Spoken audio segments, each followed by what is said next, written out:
ಕಾಂಗ್ರೆಸ್ನಲ್ಲಿ ಮಾತ್ರ ಅಲ್ಲ, ರಾಜ್ಯ ಬಿಜೆಪಿಯಲ್ಲೂ ನವೆಂಬರ್ ಕ್ರಾಂತಿ ಕಂಪನ ಜೋರಾಗ್ತಾ ಇದೆ.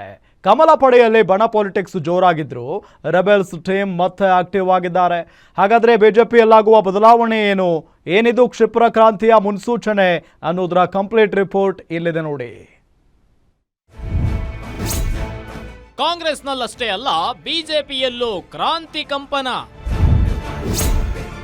ರಾಜ್ಯಾಧ್ಯಕ್ಷರ ಘೋಷಣೆ ಸನಿಹದಲ್ಲೇ ಭಿನ್ನರ ಹೊಸ ಆಟ.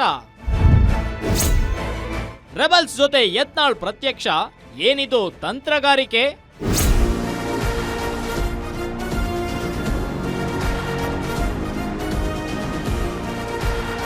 ಎಸ್, ನವೆಂಬರ್ ಕ್ರಾಂತಿ ಕಾಂಗ್ರೆಸ್ನಲ್ಲಷ್ಟೇ ಅಲ್ಲ, ಬಿಜೆಪಿಯಲ್ಲೂ ಬಹಳ ಸಂಚಲನ ಸೃಷ್ಟಿಸಿದೆ.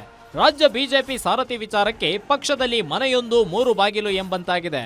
ವಿಜಯೇಂದ್ರ ರಾಜ್ಯಾಧ್ಯಕ್ಷರ ವಿಚಾರದಲ್ಲಿ ನಾನಾ ರೀತಿಯ ಪರ ವಿರೋಧ ಕೂಗು ಜೋರಾಗಿದೆ. ಬಹಳ ದಿನಗಳಿಂದ ಸೈಲೆಂಟ್ ಆಗಿದ್ದ ಬಿಜೆಪಿ ಭಿನ್ನರ ಟೀಮ್ ಮತ್ತೆ ಆಕ್ಟಿವ್ ಆಗಿದ್ದು ಬಿಜೆಪಿ ಕ್ರಾಂತಿ ಕಂಪನ ಶುರುವಾಗಿದೆ.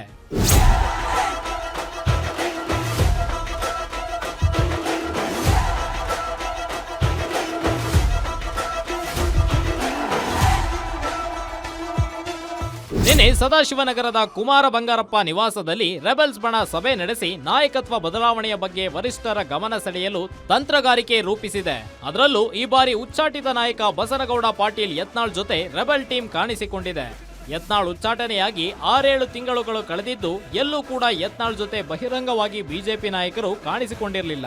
ಇದ್ದಕ್ಕಿದ್ದ ಹಾಗೆ ಹಿಂದೂ ಹುಲಿ ಜೊತೆ ಬಿಜೆಪಿ ಭಿನ್ನರ ಪಡೆ ಕಾಣಿಸಿಕೊಂಡು ಕುತೂಹಲ ಮೂಡಿಸಿದೆ.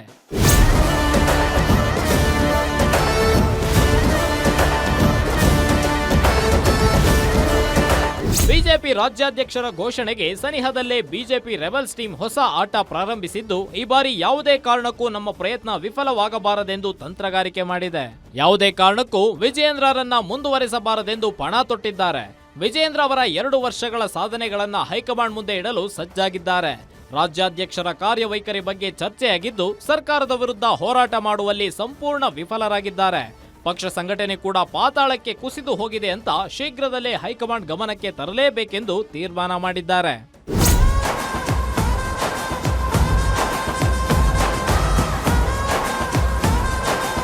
ಒಟ್ಟಾರೆ ಬಿಜೆಪಿಯಲ್ಲಿ ಇದೇ ತಿಂಗಳು ಕ್ಷಿಪ್ರ ಕ್ರಾಂತಿಯ ಸುಳಿವು ಸಿಕ್ಕಿದೆ. ರಾಜ್ಯಾಧ್ಯಕ್ಷರ ಆಯ್ಕೆ ವಿಚಾರದಲ್ಲಿ ಹೈಕಮಾಂಡ್ ಏನು ನಿರ್ಧಾರ ತೆಗೆದುಕೊಳ್ಳಲಿದೆ, ಭಿನ್ನರ ಟೀಮ್ ನಡೆ ಏನು ಅನ್ನೋದನ್ನ ಕಾದ್ ನೋಡಬೇಕಿದೆ. ಕವನ Shivanna, political bureau, guarantee news.